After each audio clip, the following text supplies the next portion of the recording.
Umakyat na sa 9.5 billion pesos ang halaga ng pinsala ng El Nino sa agrikultura ayon sa Department of Agriculture.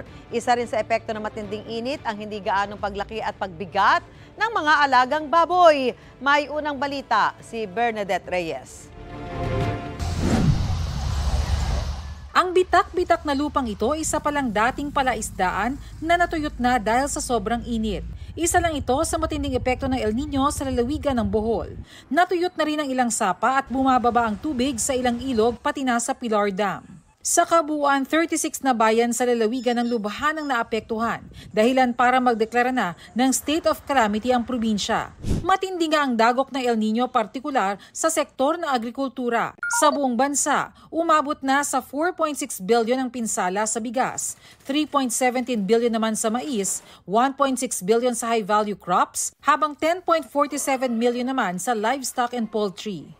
Ayon sa National Federation of Hog Farmers Incorporated, bukod sa may mga nangangamatay na baboy, isa sa mga karaniwang epekto ng sobrang init na panahon sa mga baboy ay ang hindi paglaki nito. Instead of being able to grow them to 115 to 120 kilos na live weight, ngayon siguro parang 90 to 100, maswerte na, no? Napakahirap. Dahil mahal pa yung feeds. So siyempre, ang chances are, yung mga farmers, kahit na maliliit yung baboy, pagka nasa sapat na age na yan, ilalabas na rin yun. Yung maliliit, nakakatay na.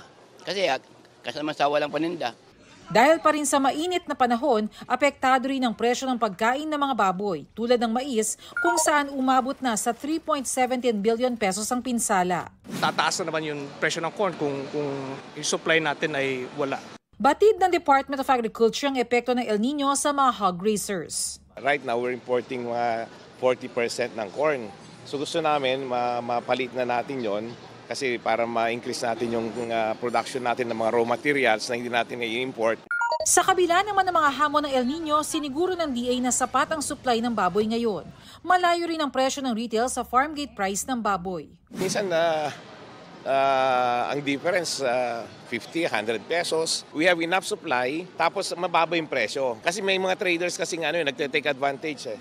So, isa-set natin yung pagpunta natin sa mga lugar na talagang mababa naman. Na pag sila mag-take advantage sa mga consumers natin.